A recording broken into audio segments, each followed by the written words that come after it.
always told me that I was Irish, but I think they lied.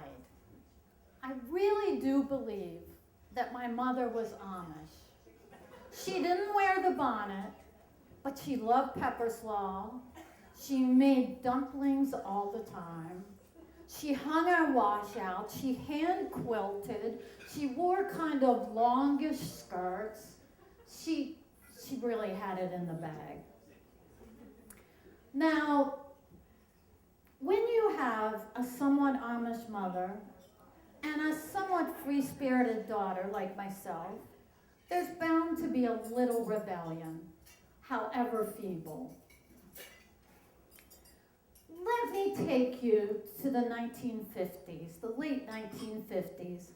I was just finishing up elementary school and ready to go into junior high school. Now, I had a lot on my mind besides who I was going to invite to the Sadie Hawkins dance. I didn't fit in. The other girls were wearing these ponytails that kind of bounced when they walked. And they had these pencil skirts that came right above their knees and had a little slit in the back.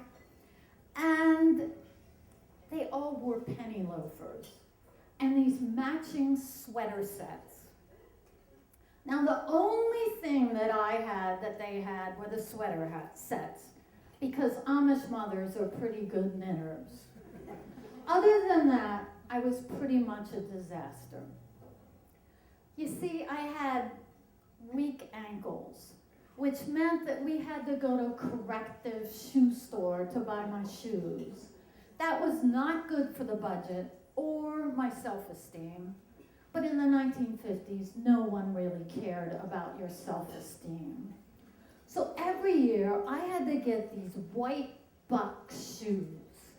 And those suckers were heavy, and they had these substantial arches, and they were like this white suede, and they had high sides, and the shoestrings came really tight.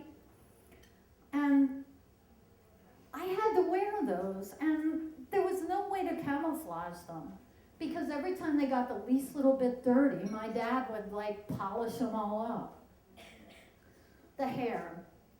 My mother loved page boys, so every night I had to sleep with those little pink curlers, and in the morning we would put dippity-doo on it, and I would get these little sausage rolls with my little barrettes, and all I wanted was a ponytail.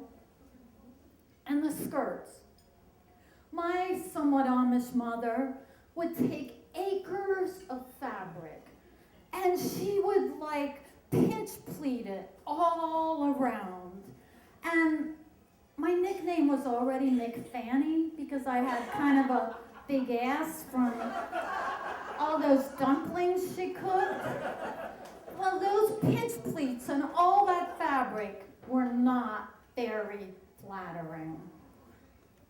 Add to that I had this early blooming acne, and I had scarlet fever, and I had these glasses because I couldn't see distances at all. So I wanted to fit in really badly. And I knew I couldn't go to my parents because my mother was somewhat Amish, and my dad had lived through the Depression and World War II. So do you think he was really going to care about my white buck shoes that were substantially built? No. The solution to this was in my own hands. So this is what I decided. I would take my monogrammed book bag. We didn't have backpacks. And I would sit in the very front of the bus, and when the bus got to school, I would dash off and make a beeline for the bathroom. And that's when my transformation would begin. In my book bag, I had my Keds that we were only allowed to wear on gym day. But I took off those white bucks and stuck those Keds on. I was kind of wedged between the toilet and the door, but I got it done. And then I took my skirt and I like rolled it up until it came right above my knee. That sucker was ballooning out, and I tried to smash it down and get that waistband turned. I'm sure it didn't do anything for my ass. And then I took that horrible page boy, and around my wrist I had a rubber band. And I just started working that dippity-doo and trying to get it into that ponytail, which was always sausagey and never bouncy. I finished just in time to hear the bell ring.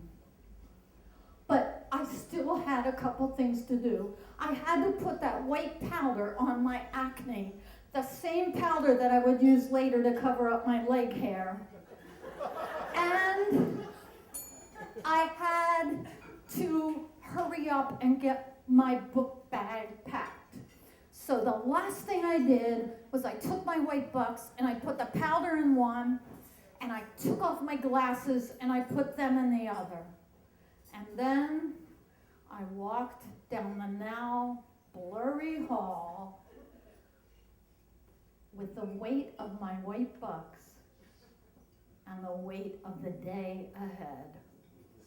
Good job.